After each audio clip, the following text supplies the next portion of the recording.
Welcome to Abika talks and music ചാനലിലേക്ക് ഏവർക്കും സ്വാഗതം. ഞാൻ നിങ്ങളുടെ സ്വന്തം ജിൻസി. വിജയവാഡ വെള്ളത്തിൽ കുടുങ്ങിയവർക്ക് ഹെലികോപ്റ്ററുകൾ, ഭക്ഷണത്തിനായി ജനങ്ങൾ ബുദ്ധിമുട്ടുന്നു.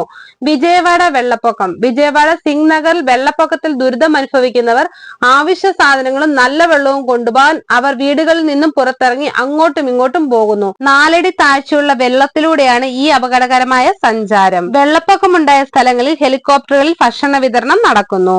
വിജയവാഡ നഗരത്തിൽ വെള്ളപ്പൊക്കത്തിൽ കുടുങ്ങിയവരെ രക്ഷിക്കാനുള്ള ശ്രമം തുടരുകയാണ്. വിജയവാഡയിലെ ഇന്ദിരാഗാന്ധി സ്റ്റേഡിയത്തിൽ നിന്ന് 100ലധികം ട്രക്കറുകൾ വെള്ളപ്പൊക്ക മേഖലയിലേക്ക് മാറ്റുന്നുണ്ട്. ഭാരമേറിയ ക്രെയിനുകളും ഉദ്യോഗസ്ഥർ ഒരുക്കിയിട്ടുണ്ട്. നിലവിൽ ബോട്ടുകൾ, ട്രക്കർ, ക്രെയിൻ എന്നിവയ്ക്ക് മാത്രമേ വെള്ളപ്പൊക്കമുള്ള പ്രദേശങ്ങളിലേക്ക് പോകാൻ കഴിയുള്ളൂ. സർക്കാർ ഇവ സ്ഥാപിച്ചു. ഇതേസമയം വിജയവാഡയിലെ സിംഗ് നഗറിൽ ഇപ്പോഴും വെള്ളപ്പൊക്കത്തിൽ മുങ്ങിയിരിക്കുകയാണ്. ഇവർ പട്ടിണിയിലാണ്. വിജയവാഡയിലെ വെള്ളപ്പൊക്കത്തിൽ പലയിടത്തും ജനങ്ങൾ വലയുകയാണ്.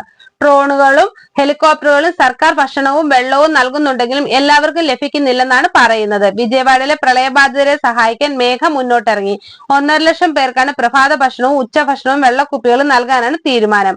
ഹരേകൃഷ്ണ സംഘടനയുമായി സഹകരിച്ച് ഭക്ഷണ വിതരണവും ചെയ്യും. മേഘ എഞ്ചിനീയറിംഗ് ആൻഡ് ഇൻഫ്രാസ്ട്രക്ചേഴ്സ് പ്രതിനിധികൾ വിജയവാഡയിലെ കളക്ടറേറ്റിൽ ഭക്ഷണ വിതരണം നൽകും. നാവികസേന രംഗത്ത്. പ്രളയബാധിത പ്രദേശങ്ങളിൽ ദുരിതാശ്വാസ പ്രവർത്തനങ്ങൾക്കായി നാവികസേനയുടെ ഹെലികോപ്റ്ററുകൾ വിന്യസിച്ചിട്ടുണ്ട്. നാവികസേനയുടെ 3 ഹെലികോപ്റ്ററുകൾ ഇതുവരെ എത്തിയിട്ടുണ്ട്.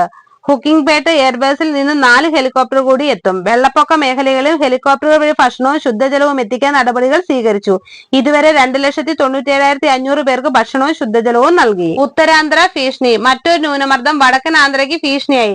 വടക്കു പടിഞ്ഞാറൻ ബംഗാൾ ഉൾക്കടലിൽ മറ്റൊരു ന്യൂനമർദ്ദം രൂപപ്പെടാൻ സാധ്യതയുണ്ട്. ഈ മാസം 5-നകം രൂപീകരിക്കാൻ സാധ്യതയുണ്ടെന്ന് IMD അറിയിച്ചു. ഇതോടെ ആശങ്കയിലാണ് ഉത്തരാന്ധ്രയിലെ ജില്ലാ ജനങ്ങൾ. ഹൈവേ റെഡിയായി. വിജയവാഡ ഹൈദരാബാദ് ഹൈവേ ഗതാഗതം ആരംഭിക്കും. തിങ്കളാഴ്ച വരെ മെർച്ചല്ല വഴി പോയിരുന്ന ബസ്സുകൾ ഇപ്പോൾ നന്ദിഗമ വഴിയാണ് പോകുന്നത്. പാലം തകർന്നതിനാൽ ഒറ്റ റൂട്ടിലായിരുന്നു ഇവർ പോകുന്നത്. സർവീസുകൾ പുനരാരംഭിച്ചതോടെ യാത്രക്കാർ ഹൈദരാബാദിലേക്ക് പോകാനുള്ള ഒരുക്കത്തിലാണ്.